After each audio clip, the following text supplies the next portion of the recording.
Biliyor musun? Türküler söyledim sana, duyuyor musun? Türküler söyledim sana, duyuyor musun? Evet, beraber.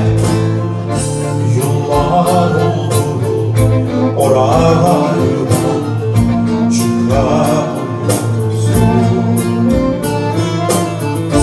Bağlanmış ellerin ayağın, kaçamıyorsun. Yıllar oldu oralardan çıkamıyorsun. Bağlanmış ellerin ayağın, kaçamıyorsun.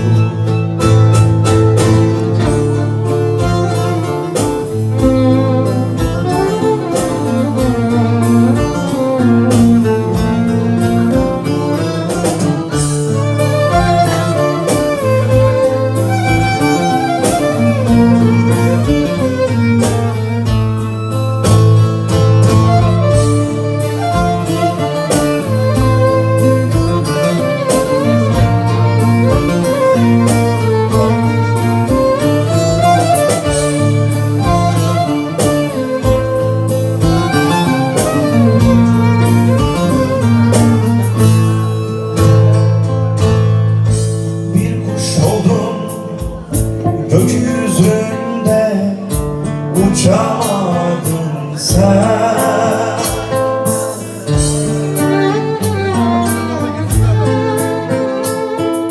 Nehir oldun, ırmak oldun, taşamadın sen.